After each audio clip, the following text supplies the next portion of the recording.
هذه المسؤولية قبل الموت. رسول اللہ صلی اللہ علیہ وسلم جب انہوں نے دعوت کا کام شروع کیا تو ان کی بیوی حضرت خدیجہ رضی اللہ عنہ مسلمان ہوئی اور وہ بھی دعوت کا کام شروع کر دی، اور ان کے دوست ابو بکر رضی اللہ عنہ مسلمان ہوئے، وہ بھی دعوت کا کام شروع کر دیے۔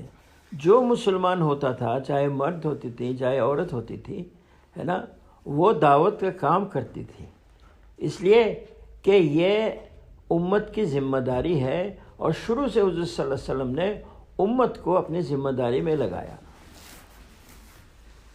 فعندما بدأ نبينا محمد صلى الله عليه وسلم بدعوته فآمنت السيدة خديجة زوجته، ففورا اشتغلت بالدعوة، صارت داعية إلى الله. ثم صديقه في الجاهلية سيدنا أبو بكر الصديق رضي الله تعالى آمن كذلك اشتغل بالدعوة.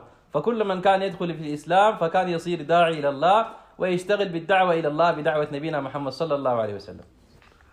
حضرت خدیجہ رضی اللہ عنہ کے محنت سے فاطمہ بنت خطاب مسلمان ہوئی، اور ان کے مضبوطی اور استقلال پر عمر رضی اللہ عنہ مسلمان ہوئے، تو گویا کہ بہن بھائی کے اسلام کا سبب بنی۔ کبھی مرد کے ذریعے سے عورتیں مسلمان ہوتی تھیں، کبھی عورتوں کے ذریعے سے مرد مسلمان ہوتے تھے۔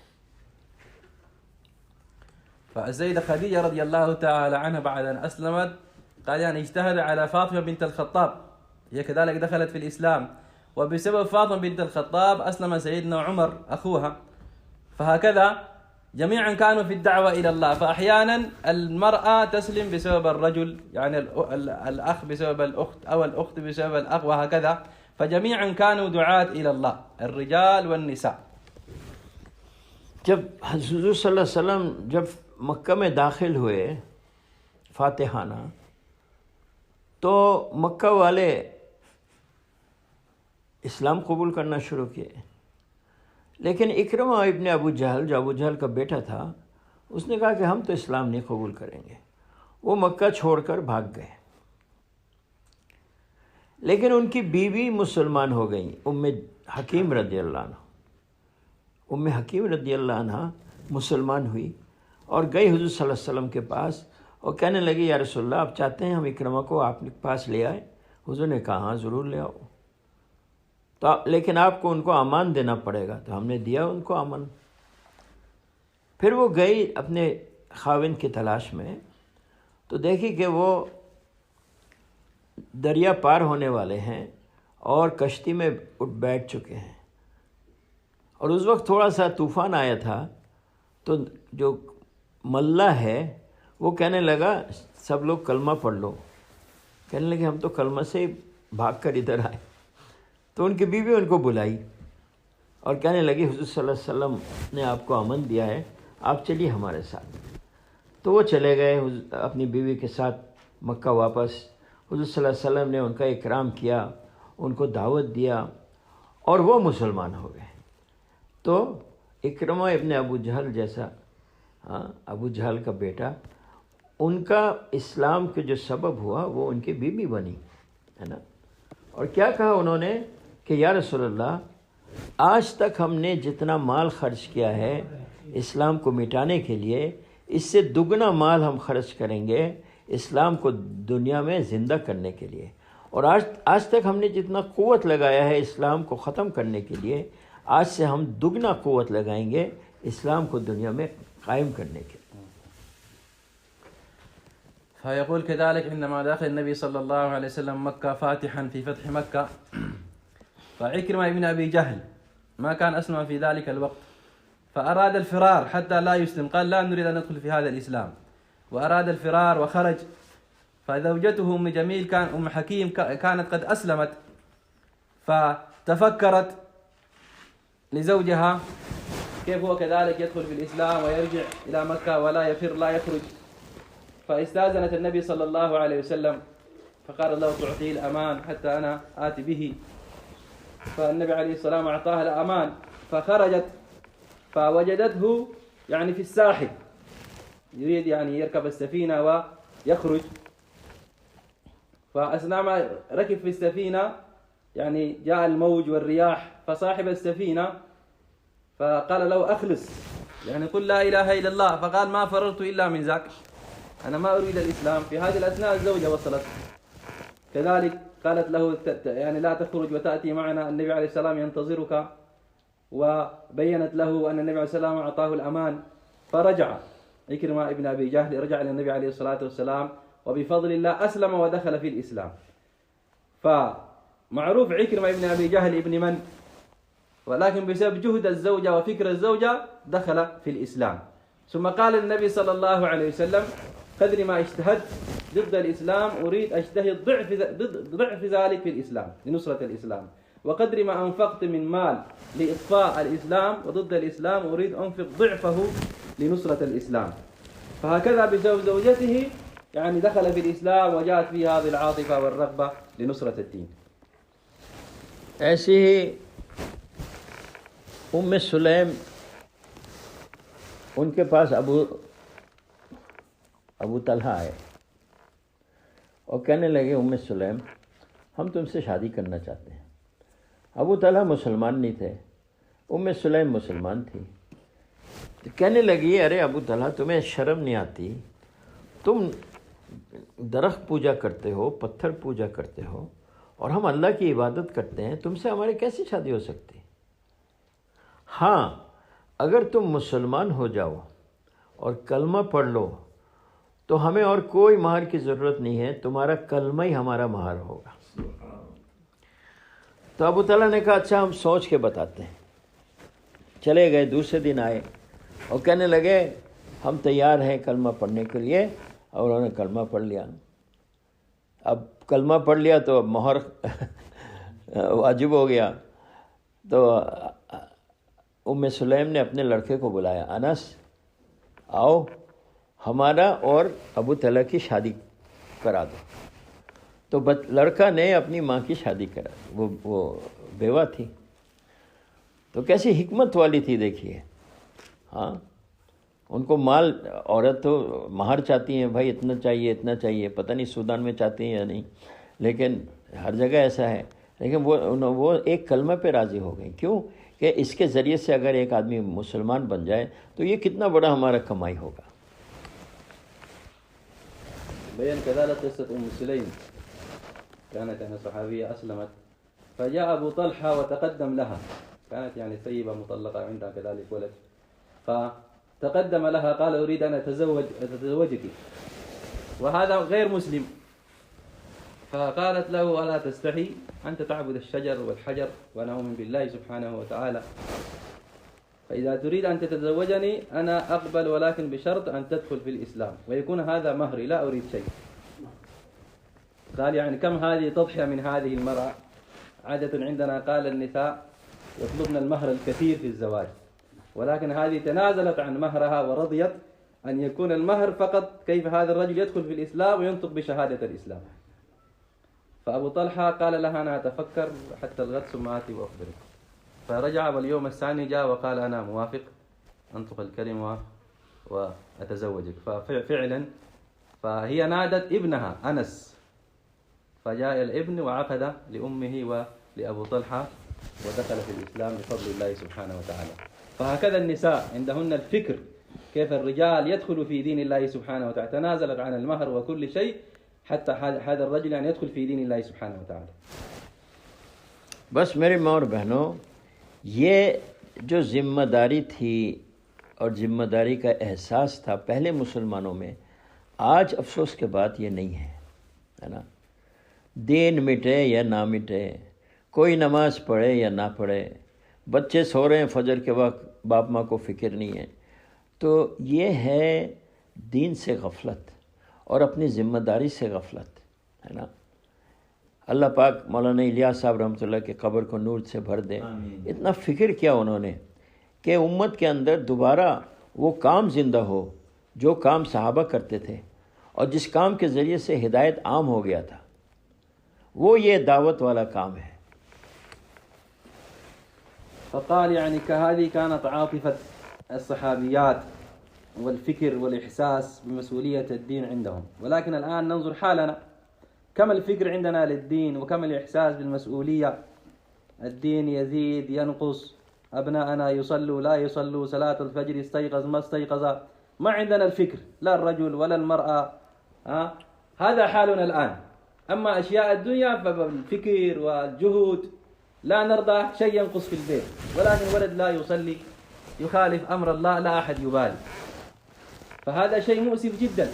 ولكن بفضل الله سبحانه وتعالى، قال الشيخ إلياس نور الله مرقده، بسببه الله سبحانه وتعالى مرة أخرى أحيا هذا الفكر، فكر الدعوة، بسبب الدعوة والخروج في سبيل الله سبحانه وتعالى. الآن يأتي هذا الإحساس بالمسؤولية، بعد أن يخرج الإنسان في سبيل الله يأتي في الإحساس بالمسؤولية، لا يرضى نقصان الدين في بيته في أبنائه. تو میری ماں اور بہنوں، یہ ایک کام ہے جو انسان کو انسان بناتا ہے. یہ ایک ذمہ داری ہے، جو اس ذمہ داری کو پورا کرے گا یا کرے گی وہ دنیا میں بھی کامیاب ہوں گے، آخرت میں بھی کامیاب ہوں گے. جیسے صحابہ ہوئے، صحابہ پہاڑوں کے بیچ میں رہتے تھے، کوئی پہچانتا ہی نہیں تھا ان کو، اور آس پاس کی حکومتیں ان پہ حکومت کرنا بھی نہیں چاہتی تھی، ایسے لوگ تھے، ہے نا. لیکن حضور صلی اللہ علیہ وسلم ان میں پیدا ہوئے، اور ان میں محنت کر کر جو سب سے یعنی کیا کہتے ہیں کم قیمت کے لوگ تھے، وہ سب سے قیمتی لوگ بنے. ہاں، تو اگر ہم اس کام کو اپنی ذمہ داری سمجھیں اور اس کام کی جو تقاضے ہیں اس کو ہم اوڑھیں، ہے نا، دنیاوی تقاضوں کو بعد میں دیکھیں، تو پھر انشاءاللہ تعالی ہم بھی اللہ کی نصرت ہمیں ملے گی جیسے صحابہ کو ملا، ہے نا. فقال إخواني وأخواتي هذا هو الجهد الذي به يصير الإنسان إنسانا. جهد الدعوة إلى الله، بسبب هذا الجهد الإنسان يصير إنسان، يخرج من طور الحيوانية ويصير إنسان. وكذلك بهذا الجهد الله سبحانه وتعالى يرفع ويعز هذا الإنسان ويعطيه فوز الدنيا والآخرة. قال عن العرب الصحابة الكرام رضي الله تعالى عنهم قبل الإسلام كانوا في جاهلية، وكان يعني أفقر الناس، بلادهم جدباء لا أمطار ولا زراعة، ما عندهم شيء، فكانوا أبسط الناس، وحتى اجتماعيا ما كان لهم مكان بين الأقوام، بين فارس والروم. الأقوام في ذلك الزمان العرب كانوا ناس مهمشين ما عندهم شيء، حتى كانوا يقولوا لا نتشرف بحكمكم. ولكن عندما بعث النبي صلى الله عليه وسلم بينهم ودعاهم إلى هذا الدين ودخلوا في هذا الدين، قاموا بمسؤولية هذا الدين، كم الله تبارك وتعالى رفعهم، كم الله تبارك وتعالى أعزهم عندما قاموا بهذه المسؤولية، صاروا صحابة النبي صلى الله عليه وسلم رضي الله تعالى عنهم. الآن كلنا يعني نفتخر بهم ونتشرف بأسمائهم رضي الله تعالى. كل هذا بسبب ماذا؟ جهد الدين، اختاروا جهد الدين واختاروا هذا الفكر. جب مولانا الیاس نے شروع جماعت نکالا، انہوں نے مردوں کی جماعت چلنا شروع کی، ایک جگہ سے اور ایک جگہ، ایک شہر سے اور ایک شہر، تو کچھ مستورات مل کر مولانا الیاس کو خط لکھی کہ مرد اللہ کے راستے میں نکل رہے ہیں، ہم بھی نکلنا چاہتے ہیں. تو مولانا الیاس صاحب نے اس کو بہت پسند کیا. دیکھو کتنی اچھی جذبہ ہے عورتوں کی. تو انہوں نے وہاں مرکز میں مولوی داؤد میواتی ہوتے تھے، ان کے خدمت میں انہوں نے کہا کہ دیکھو ہم جماعت نکالیں گے، فلاں کے گھر میں مستورات اور ان کے محرم کو جمع کرو، لیکن پہلے ہمارے جو شورا ہے ان کی رائے کیا ہے پوچھو، ہم مستورات کی جماعت نکالنا چاہتے ہیں. تو مولوی داؤد گئے، وہ یہ قصہ ہم نے ان سے سنا ہے. کہنے لگے کہ جو بھی تھے 3-4 سب نے کہا کہ نہیں، مستورات کو بالکل گھر سے نہیں نکالنا چاہیے، یہ بہت بڑا فتنہ ہوگا، ہماری بالکل رائے نہیں ہے. اس میں مولانا یوسف صاحب بھی تھے جو مولانا الیاس کے لڑکے تھے. تو مولانا الیاس نے کہا کہ تم جاؤ، میں آ رہا ہوں، ہدایت دوں گا میں جماعت کو. تو پہلے یوسف سے میں ذرا بات کروں. مولانا یوسف صاحب کے حجرے میں جا کر پوچھا کہ یوسف تمہاری عورتیں گھر سے نہیں نکلتی؟ تمہارے عورتیں اپنی ماں کے گھر نہیں جاتی، تمہارے عورتیں پڑوس میں کوئی بیمار ہوتا ہے ان کو دیکھنے نہیں جاتی. تو مولانا یوسف صاحب چپ ہو گئے. مولانا الیاس نے جماعت کو ہدایت دے کر اللہ کے راستے میں نکال دیا. فقال عندما بدأ الشيخ الياس عليه رحمة الله هذا الجهد في بداية الأمر، خرجت جماعة الرجال جماعتين وبدأ العمل قليلا قليلا، فقال مجموعة من النساء كتبوا رسالة للشيخ الياس قالوا نحن كذلك نريد هذا العمل، نريد نخرج في سبيل الله. يعني جاء الطلب من النساء أولا. فالشيخ الياس عرض الأمر في المشورة، قال كان هناك يسمى مولي داود من المشايخ في نظام الدين في ذلك الوقت، فقال أنتم تشاوروا في هذا الأمر، جاءت رسالة هكذا من النساء يريدن الخروج في سبيل الله، فماذا رأيكم؟ فتشاوروا قالوا ليس مناسب، هذه تكون فتنة، كيف النساء يخرجن من البيوت؟ فقال الشيخ الياس طيب أنا يعني هم تشاوروا ثم أخبروا الشيخ هكذا. فالشيخ قال طيب ننظر، ثم جاء إلى ابنه الشيخ يوسف محمد يوسف عليه رحمة الله، فسأل الشيخ محمد يوسف نساؤكم لا يخرجن إلى الجيران، لا يخرجن إلى أمهاتهن وأهلهن، محبوسات في البيوت فقط، ماذا لو خرجنا للدين؟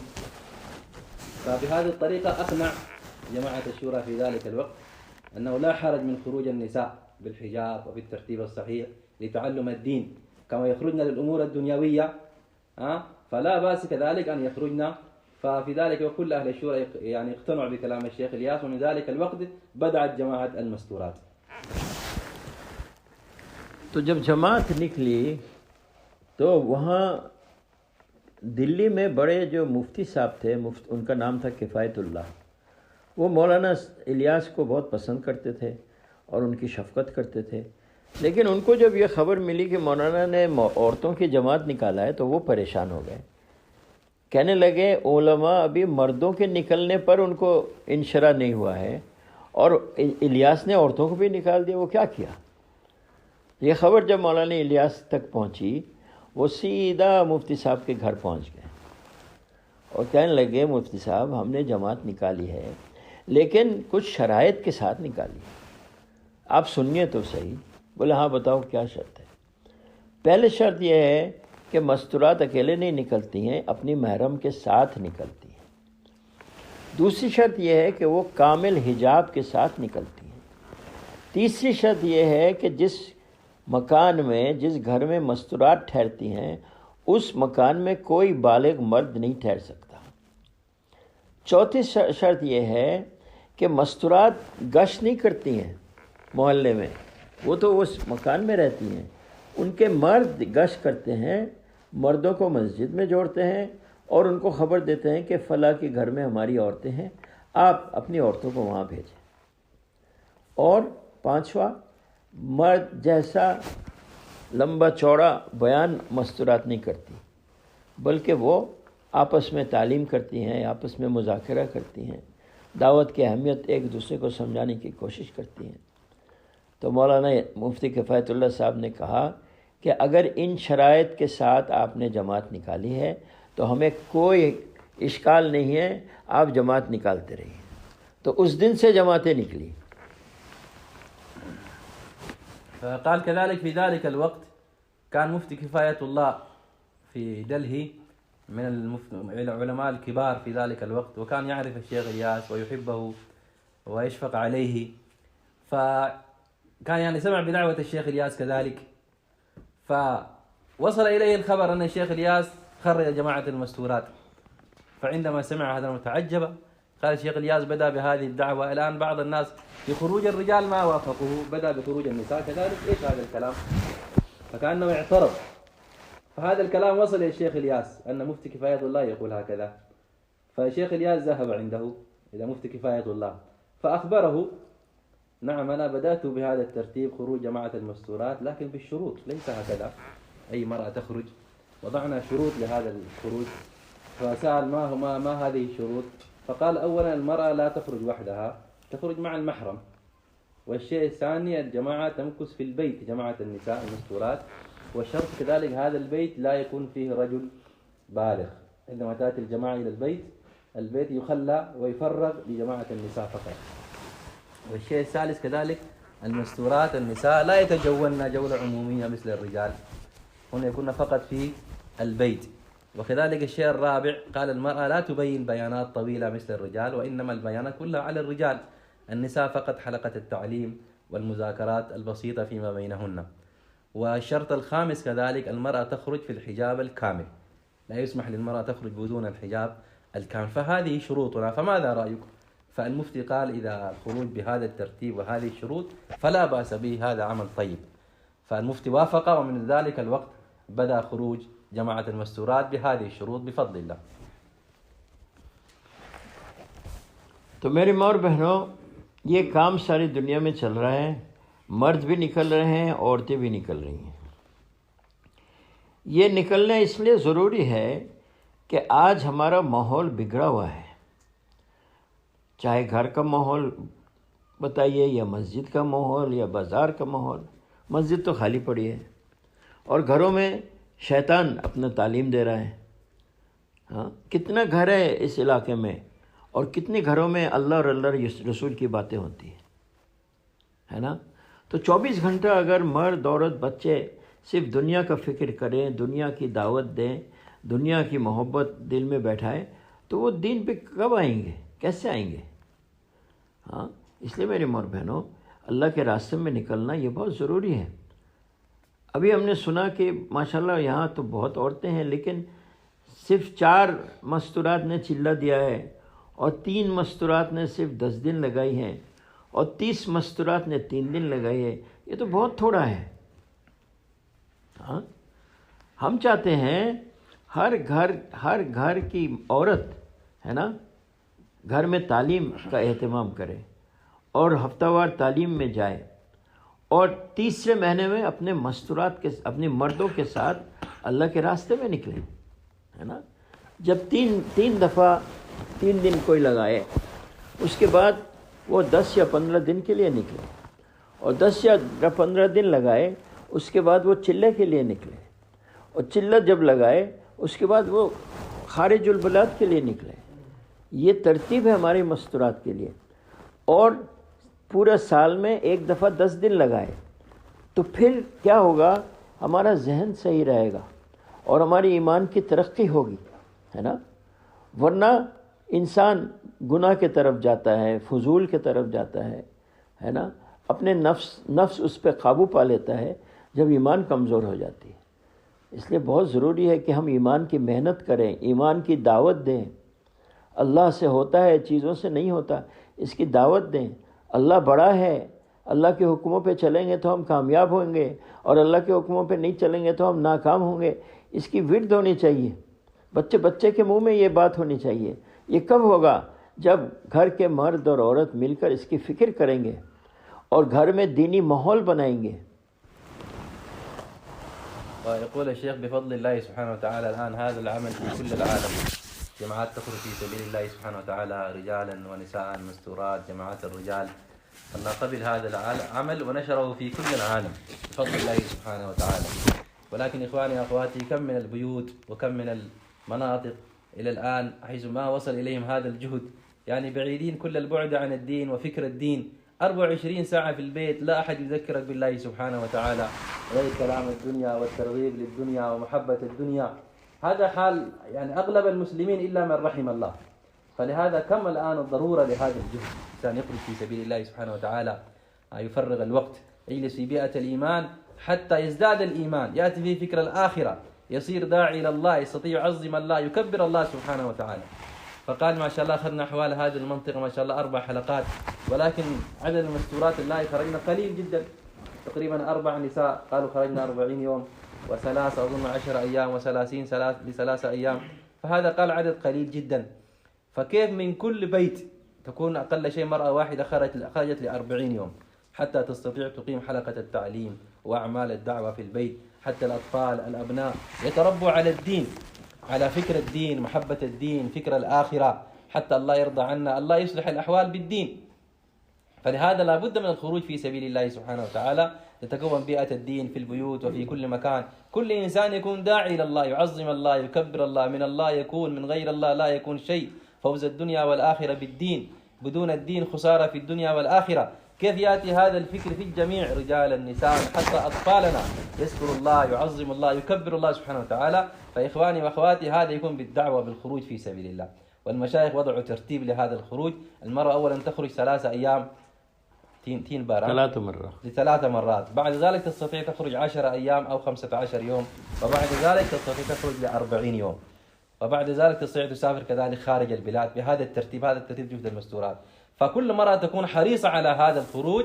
الرجل يخرج 2 شهر مع جماعة الرجال خروج الشهري، الشهر الثالث مع المستورات. فهذا نصيب المرأة، فكل مرة تكون حريصة على نصيبها.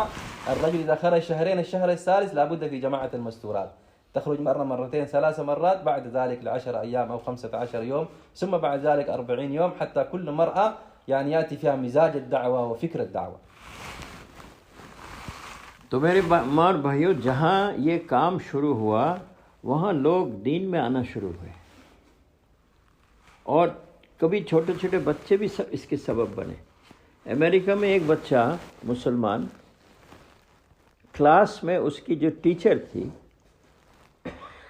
وہ سب سے پوچھی کہ تم لوگ کون کیا بننا چاہتے ہو؟ تو کسی نے لکھا کہ ہم ڈاکٹر بننا چاہتے ہیں، کسی نے لکھا ہم انجینئر بننا چاہتے ہیں، کسی نے لکھا کہ ہم بڑے تاجر بننا چاہتے ہیں، کسی نے لکھا ہم تیار بننا چاہتے ہیں۔ وہ بچہ نے سب سے آخر میں کاغذ دیا اور اس میں لکھا ہم صحابہ بننا چاہتے ہیں۔ تو ٹیچر نے کہا یہ صحابہ کیا چیز ہے؟ ہم صحابی بننا چاہتے ہیں۔ بھئی صحابی کیا چیز ہے؟ تو وہ بچے نے کہا کہ یہ بہت اچھے لوگ ہوتے ہیں وہ، لیکن ہم آپ کو نہیں سمجھا سکیں گے، آپ ہماری والدہ کے پاس چلو تو وہ آپ کو سمجھائیں گی۔ تو انہوں نے کہا اچھا ٹھیک ہے، ہم جائیں گے تمہاری والدہ کے پاس۔ تو 1-2 دن بعد وہ بچے کو لے کر اسکول کے بعد اس کی والدہ کے پاس پہنچی۔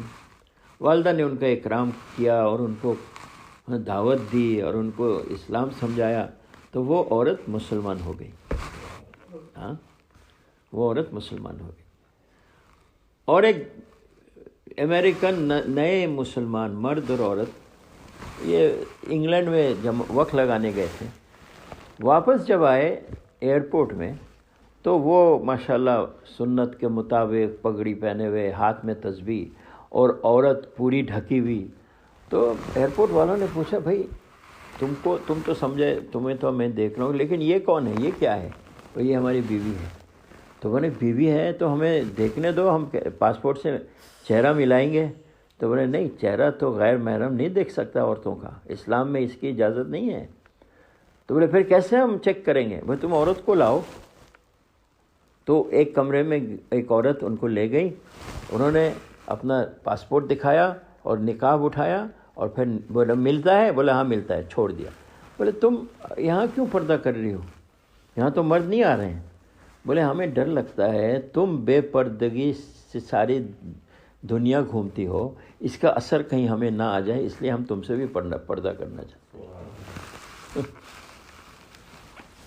فقال بفضل الله سبحانه وتعالى أنا هذا العمل في كل مكان، وبسبب هذا الجهد الله سبحانه وتعالى أصلح يعني كثير من البلاد والبيوت والأفراد، وحتى قال بعض الأطفال يعني صاروا سبب لخروج الوالدين وخروج الناس في سبيل الله سبحانه وتعالى، والتعليم في البيت، وحلقات التعليم في البيت. فذكر قصة أظن في أمريكا، يعني الأطفال يدرسون في المدرسة أظن ابتدائية ولا روضة، فالمعلمة سألت الأطفال ماذا يعني تريد أن تصبح عندما تصير كبير؟ ومعروف فكر الأطفال كل واحد حسب فكره، أنا أريد أكون طيار، كابتن طيارة، أنا أريد أكون مهندس، أنا أريد أكون طبيب، وهكذا كل واحد بين الشيء الذي في رأسه. فكان هناك أحد أبناء المسلمين فقال أنا أريد أن أكون صحابي. فالأستاذة تعجبت، ما فهمت إيش يعني الصحابي، فسألت الولد شنو يعني الصحابي؟ فقال الصحابة هؤلاء كانوا ناس صالحين طيبين، أنا أريد أكون مثلك، لكن أنا ما أستطيع أفهمك، تأتي إلى أمي هي تبين لك. فالأستاذة انشغلت بهذا الأمر، تريد تعرف، فذهبت إلى أم الولد في البيت في آخر اليوم، فالأم اغتنمت الفرصة ودعتها إلى الإسلام، بيّنت له الإسلام والصحابة والدين وهكذا. فبفضل الله سبحانه دخلت في الإسلام. السبب ماذا؟ هذا الطفل الصغير غير البالغ. فهكذا بفضل الله سبحانه وتعالى الله يهدي الناس بالأسباب البسيطة. فذكر كذلك قصة من أمريكا، قال زوجي وزوجة سافروا للخروج إلى بريطانيا، فما شاء الله في الحجاب الكامل، النقاب، مرأة متنقبة، والرجل بالعمامة والسبحة، سنة كاملة. ففي المطارات كما معروف التفتيش، فعندما جاءوا في المرور جوازات، فقالوا نعم هذا جوازك أنت، ولكن من هذا إيش هذا المغطى، ما نرى شيء، هذا الجواز هل هو نفس هذا أو آخر؟ كيف نعرف؟ لماذا هي غطت وجهها؟ نريد نتأكد. فقالوا له نحن مسلمين والله أمرنا بالنقاب، فالمرأة لا تكشف وجهها إلا أمام المحرم. فقالوا لهم هذا إجراء قانوني، ما نستطيع تسافر إلا ننظر هل هي نفسها صاحبة الجواز أم رجل، مرأة، إنسان آخر. فقالوا لهم طيب أنتم تأتوا بامرأة من الشرطة، ممكن هي خلف حجاب ستار تكشف وجهها. فجابوا مرأة من الشرطة ودخلوهم في الحجاب فكشفت وجهها وتأكدوا من الجواز، ثم يعني أجازوا لهم السفر. فهذه سألوهم يعني لماذا كل هذا، أنت تستري كل الناس ما شاهدوا عريانات وكذا. فقالت هذا أمر الله سبحانه وتعالى ونحن مسلمين، فما نستطيع أن نخالف أمر الله سبحانه وتعالى، والله أمرنا بالحجاب، فكيف لنا أن نخالف أمر الله سبحانه وتعالى. فهكذا بفضل الله سبحانه وتعالى بسبب هذا العمل الله يعني نشر الهداية وجاء الدين في حياة الناس. ایسی ہی اور ایک نئی امریکن مسلمہ تھی، ان کا جو بچہ تھا 10 سال کا، اس کو وہ ہر وقت تھوپ پہناتی تھی، پگڑی پہناتی تھی اور دوسری کوئی لباس نہیں پہناتی تھی. تو ان کے آس پاس رہنے والی ہندوستانی، پاکستانی اور بھی مسلمان عورتیں ان کو کہا کہ تم یہ بچے کو صرف یہی کپڑے پہناتے ہو، تو یہ جو عام کپڑا ہے پینٹ شرٹ یہ کیوں نہیں پہناتی؟ تو اس عورت نے کہا کہ اسلام کے دشمنوں کا کپڑا ہم اپنے بچوں کو پہنائیں گے؟ یہ کبھی نہیں ہو سکتا. وكذلك في أمريكا قال كانت يعني امرأة مسلمة أمريكية فعندها طفل عمر 10 سنة، فهذا الطفل ما كان يعني تلبسه إلا شنو لباس السنة، جلابية وأحيانا الطاقية وهكذا. فهناك طبعا بيئة الكفر معروف لباس الكفار وكذا، فشيء شاذ هناك. فحولهم بيوت قال الباكستانيين والهنود، فسألوا هذه المرأة لماذا أنت تلبس هذا الولد هذا اللباس، هنا اللباس المعروف البنطلون والقميص، وهذا اللباس هذا لباس شاذ، لماذا هذا؟ فقالت أنا ما ألبس ابني لباس الكفار، هذا البنطلون هذا القميص وهذه الألبسة الغريبة هذا لباس الكفار، أما لباس المسلمين لباس السنة فهذا الجلباب والطاقية، فأنا لا أريد ابني يلبس لباس الكفار. تو میری ماں اور بہنوں، دین کی سمجھ آتی ہے جب ہم دین کے لیے محنت کریں گے. ڈاکٹر کو سمجھ آتا ہے جب وہ ڈاکٹری لائن میں محنت کرتا ہے، اور انجینئر کو انجینئرنگ سمجھ میں آتی ہے جب وہ انجینئرنگ کے ماحول میں جا کے انجینئرنگ کالج میں پڑھتا ہے. اسی طرح میری ماں اور بہنوں، اگر دین کا سمجھ حاصل کرنا ہے تو ہمیں اس ماحول میں آنا پڑے گا، اور آج کے دن میں جماعت کے سوا اور کہیں یہ ماحول نہیں ملے گا، ہے نا. اس لیے ہمارے بڑے یہ چاہتے ہیں کہ ہر مسجد نبوی کے نقشے پہ آ جائے، اور ہر مسلمان کا گھر صحابہ جیسا گھر بن جائے. تو مسجد میں کیا ہوتا تھا؟ مسجد میں ایمان کے حلقے ہوتے تھے، مسجد میں تعلیم ہوتی تھی، مسجد میں ذکر اور عبادت ہوتا تھا، مسجد میں خدمت ہوتا تھا، مسجد میں مشورہ ہوتا ہے، اور جماعتیں آ رہی ہیں جا رہی ہیں، یہ ماحول ہے مسجد کا. صحابہ کے گھروں میں کیا ہوتا تھا؟ صحابہ کے گھروں میں بھی ایمان کی مجلس ہوتی تھی، تعلیم اور تعلم ہوتا تھا، ذکر اور عبادت ہوتی تھی، اور مشورہ ہوتا تھا، اور مستورات جو دین سیکھنے آتی تھیں وہ صحابہ کے گھروں میں رہ کر دین سیکھتے. آج میری ماں اور بہنوں، مسجد خالی پڑی ہے، مسجد میں تالا لگا ہوا ہے، اور گھر کا حال یہ تو بیان کے باہر ہے. اللہ ہماری حفاظت کرے. یہ آپ ہم سے لکھ لیجئے کہ اگر اللہ اور اللہ رسول کی تعلیم گھروں میں نہ ہو تو شیطان ضرور آپ کے گھروں میں تعلیم کر رہا ہے. فقال هكذا بفضل الله سبحانه وتعالى وسبب هذا الجهد الله سبحانه وتعالى يغير الأحوال. كثير من الناس انصلحوا وفهموا الدين بسبب جهد الدين. كما أن الطبيب ما لم يدرس في كلية الطب لا يصير طبيب، المهندس ما لم يدرس ويتخرج من كلية الهندسة لا يصير مهندس. هكذا الذي يريد الدين لابد يجتهد جهد الدين، يأتي في بيئة الدين فيفهم الفهم الصحيح للدين ويستطيع يعمل بالدين. هذه سنة الله تبارك وتعالى، وهذا الشيء الآن ما نجده إلا في هذا الخروج. في الدعوة إلى الله سبحانه وتعالى، بيئة الدعوة، بيئة الدين، بيئة الأعمال. فكيف نتفكر الآن كل بيت يصير مثل بيوت الصحابة، كل مسجد يصير مثل المسجد النبوي في زمان النبي صلى الله عليه وسلم. ماذا كان في المسجد النبوي؟ الأعمال، تعليم، التعلم، العبادات، الذكر، الخدمة، وهكذا في البيوت كذلك أعمال التعليم والتعلم، حلقة التعليم والمشورة اليومية، استقبال الجماعات وتعليم النساء وهكذا. فكيف بيوتنا كذلك تكون مثل بيوت الصحابة الكرام رضي الله عنهم، عامرة بذكر الله. فقال أنا على يقين أقول لكم البيت الذي ليس فيه حلقة التعليم هناك حلقة الشيطان. إذا ما نجح حلقة التعليم في البيت فتكون حلقة الشيطان يعني يجتهد على هذا البيت وينفرهم عن دين الله سبحانه وتعالى، وتأتي الأحوال في هذا البيت. فلهذا إخواني وأخواتي كلنا نتفكر لهذا الأمر. اس لیے 3 چیز بہت ضروری ہے ہمارے مستورات کے لیے. ایک یہ کہ اپنے گھروں میں روزانہ تعلیم ہو، اور اس تعلیم میں گھر کے سب کو جمع کر کے پھر تعلیم ہو. اس کے لیے محنت چاہیے. یہ نہیں کہ بھائی بیوی میاں بیوی مل کے تعلیم کر کے سو گئے، بچہ لڑکا کہیں ہے لڑکی کہیں ہے نا، ایسا نہیں. سب کو جمع کر کے کتاب سے پڑھنا، منتخب حدیث اور ریاض الصالحین اور حیات الصحابہ، یہ عربوں کے لیے نصاب ہے. اور کتاب پڑھنے کے بعد صفات کی مذاکرہ ہو، 6 صفات. ایک دن آپ کریں، پھر دوسرے دن آپ کی بیوی کریں، پھر تیسرے دن بچہ کرے، پھر بچی کرے. ایسے ہر روز کوئی نہ کوئی 6 صفات کا مذاکرہ کرے. اور مذاکرہ کے بعد گھر کے اندر تشکیل ہو کہ والد صاحب خارج البلاد کب جائیں گے، اماں جان مستورات میں جماعت میں کب نکلیں گے، ہے نا، بھائی میرا ابھی چھٹیوں کا وقت ہے وہ کب نکلے. تو گھر میں ایک دوسرے کو نکالنے کی ایک ترتیب ہو، تشکیل ہو. چوتھا مشورہ ہو کہ کل کون کتاب پڑھے گا اور کل کون 6 صفات کا مذاکرہ کرے گا. اور قرآن کے حلقے لگے تاکہ بوڑھی سے بوڑھی اور جوان سے جوان اور چھوٹا بچہ بھی ان کا قرآن صحیح ہو. تو اس لیے تجوید کا حلقہ بھی لگے.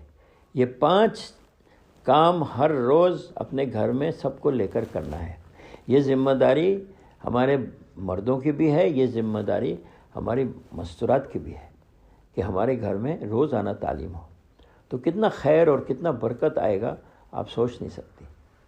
دوسری بات ہے کہ ہفتہ وار جو تعلیم ہے اس تعلیم میں ہمیں شرکت کرنا ہے. بہت ضروری ہے کہ ہفتے میں ایک دفعہ ہم، ہے نا، محلے کی عورتیں ہم اکٹھے ہو جائیں اور اللہ کی باتیں سنیں، رسول کی باتیں سنیں. 6 نمبر کا مذاکرہ ہو اور پھر آپس میں بیٹھ کے ایک دوسرے کو تشکیل کریں کہ کون کس وقت نکلے گا اور کون اپنے مردوں کو اللہ کے راستے میں نکالیں گی، ہے نا. 3 تشکیل ہونی چاہیے ہمارے ہفتہ وار تعلیم میں. ایک، روزانہ اپنے گھر میں کون تعلیم کرے گا روزانہ. دوسرا، اپنے مردوں کو کون نکالے گا. تیسرا، خود کب اپنے نکلیں گے. تو اس کی ہم جماعت بنائیں اور جماعت بنا کے پرچہ مردوں کو بھیجیں. پھر مرد فکر کریں گے، تفقد کریں گے، رخ ٹھیک کریں گے اور جماعتوں کو نکالیں گے، ہے نا. تیسری بات ہے کہ تیسرے مہینے میں ہمیں 6 روزہ کے لیے نکلنا ہے. یہ بالکل طے کر لیں اور اپنے خاوند کو یاد دلاتے رہیں کہ دیکھو یہ ہمارا 3 دن کا وقت آ گیا ہے، آپ کو ہمیں لے جانا پڑے گا. اگر ایسا ہو کہ خاوند بیچارہ کا کوئی مشغولی ہے وہ نہیں جا سکے تو آپ دوسرا محرم کو تیار کریں. لڑکا بڑا ہے تو اس کو تیار کریں، بھائی ہے تو اس کو تیار کریں، والد صاحب ہیں تو ان کو تیار کریں.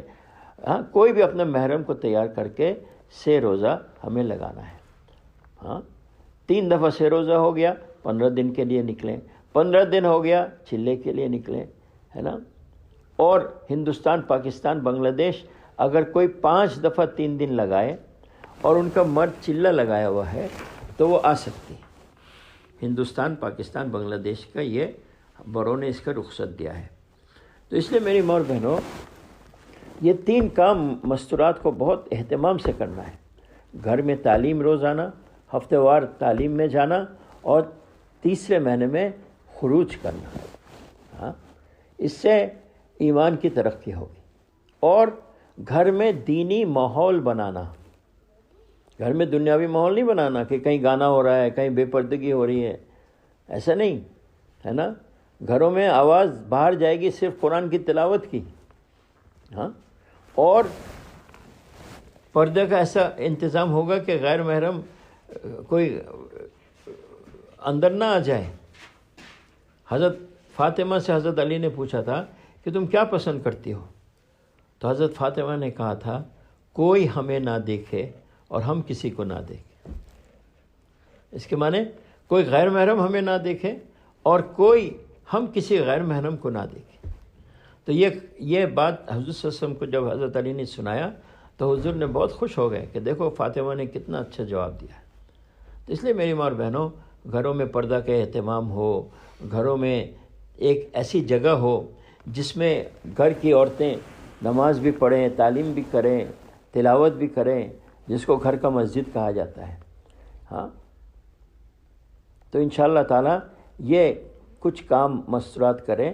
ہاں، جماعت آئے تو ہم ان کی نصرت کریں، مستورات کی جماعت آئے، اور ہم اپنا گھر ایسا بنائیں کہ صرف اطلاع کافی ہے. ہم مستورات کو ہم اپنے گھروں میں ٹھہرائیں گے، مرد مسجد میں چلے جائیں گے اپنا بچھونا لے کر. ایسے ایک ماحول بنانا ہے ہمیں. پانی لینا.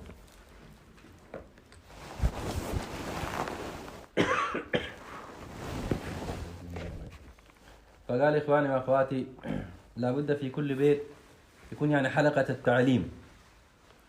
وحلقة التعليم معروف، قراءة من الكتب المعروفة، رياض الصالحين، المنتخب، حياة الصحابة، ثم التجويد، القرآن، حلقة القرآن، حتى كل رجل، مرأة، كبير، صغير تستطيع وتتعلم تقرأ القرآن قراءة صحيحة.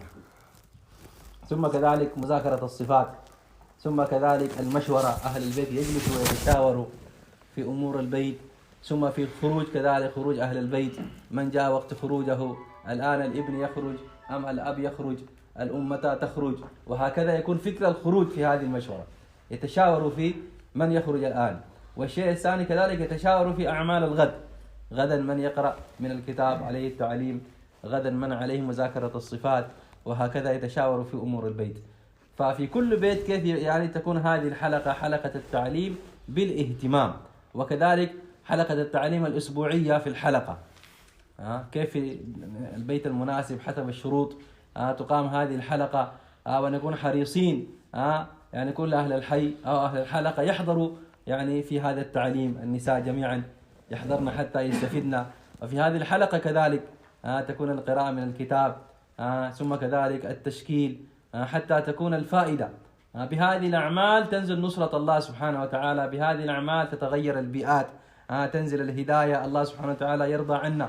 كما الآن الأحوال في الخارج، فصلاح الأحوال بهذه الأعمال، حلقات تعليم البيوت، حلقة التعليم الأسبوعية في المنطقة.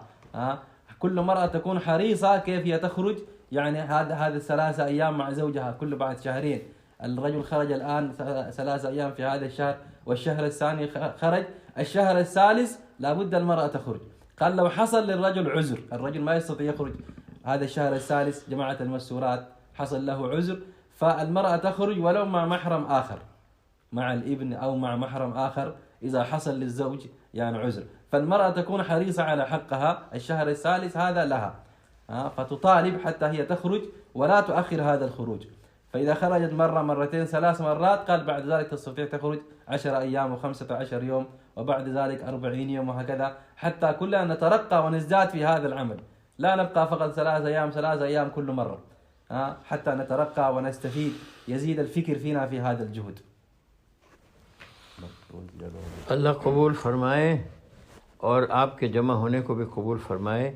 ابھی یہ تقاضا ہے ہمارا کہ ابھی آپ حضرات بیٹھ جائیں، اور جنہوں نے 3 دن لگایا ہے وہ دوسرے 3 دن کا نام لکھیں، اور اگر دوسرے 3 دن لگا ہوا ہے تو تیسرے 3 دن کے لیے نام لکھیں، اور اگر جن کا 3 دفعہ ہو گیا ہے، 3 دن ہو گیا ہے، تو وہ 10 یا 15 دن کے لیے نام لکھیں، اور جنہوں کا جو 10 دن 15 دن والی ہیں وہ بیٹھ کے آپس میں چلہ کا نام لکھیں، اور جو 4 بہن ہیں جن کا چلہ لگا ہوا ہے وہ خارج البلاد کے لیے نام لکھیں، اور جن کا 5 دفعہ چلہ 5 دفعہ 3 دن لگا ہے.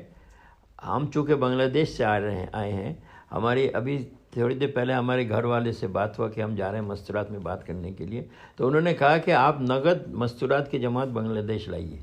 تو یہ تقاضا ہم آپ کے سامنے پیش کرتے ہیں کہ نقد جماعت تیار ہو جائے، ہے نا، ویزا میں جتنا دن لگے آپ نام دے دیں، انشاءاللہ ہم جا کے آپ کے ویزے کے ارینج کریں گے انشاءاللہ. فقال الآن إن شاء الله مقتضى التشكيل، فأي مرة يعني خرجت 3 أيام لمرة واحدة الآن تسجل خروج ل3 أيام المرة الثانية، والتي خرجت مرة ثانية تنوي وتسجل للخروج للمرة الثالثة، والتي خرجت 3 أيام من قبل الآن تسجل ماذا 10 أيام و15 يوم، لأن هذا هو الترتيب. والتي خرجت من قبل 10 أيام و15 فتسجل ل40 يوم. وكذلك إذا موجود مجموعة خرجنا ل40 يوم فنكون جماعة لخارج البلاد. قال قبل أن آتي الآن في الطريق قال تكلمت مع زوجتي فقلت لها أنا الآن ذاهب لبيان المستورات، فقالت لي تشكل جماعة إلى البنغلاديش، الشيخ من بنغلاديش، فزوجته طلبت أنتم تشكلوا جماعة من السودان وترسلوه والبيت إن شاء الله بيتي إن شاء الله. والشيخ يقول إن شاء الله أنا كذلك مستعد أستقبل هذه الجماعة في بيتي. فإن شاء الله الآن وقت التشكيل فنسجل إن شاء الله لهذه المقتضيات، جماعة 3 أيام و15 و10 أيام، وكذلك ل40 يوم، وكذلك لخارج البلاد. وقت تھوڑا ہے نا، اس لیے دعا کر دیں وہ اپنی تشکیل کرتے رہیں، اور ہمیں کاغذ بھیجیں، ہم دیکھنا چاہتے ہیں نقد کون آئے گا. فقال الآن الوقت قليل، فأنا الآن إن شاء الله نسوي الدعاء، فبعد الدعاء نجلس كلنا، المفروض يكون التشكيل بعدين الدعاء، لأن الوقت ضاق، أن يكون الدعاء الآن، بعد ذلك نجلس كلنا إن شاء الله نكمل التشكيل، وبعد ذلك إن شاء الله ترسل لنا الورقة، فأنا أريد أن أنظر كم مرة استعدت وكم استعدوا كذلك في بنغلاديش حتى أنا أخبر زوجتي. ورقة. الآن يبدأ التشكيل إن شاء الله بعد الدعاء. اللهم صل على سيدنا ونبينا وشفيعنا مولانا محمد وعلى آله وأصحابه وبارك وسلم. ظلمنا أنفسنا وإن لم تغفر لنا وترحمنا لنكونن من الخاسرين. ربنا لا تزغ قلوبنا بعد إذ هديتنا وهب لنا من لدنك رحمة إنك أنت الوهاب. اللهم حبب إلينا الإيمان وزينه في قلوبنا وكره إلينا الكفر والفسوق والعصيان وجعلنا من الراشدين. لا إله إلا الله الحليم الكريم. سبحان الله رب العرش العظيم والحمد لله رب العالمين.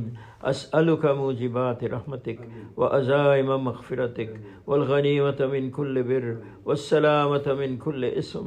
لا تدع لنا ذنبا إلا غفرتا ولا هما إلا فرجتا ولا حاجة هي لك ردا إلا قضيتها يا أرحم الراحمين. يا أول الأولين يا آخر الآخرين يا ذا القوة المتين يا راحم المساكين يا أرحم الراحمين. سبحان ربك رب العزة عما يصفون وسلام على المرسلين والحمد لله رب العالمين. على هذه المسؤولية قبل الموت.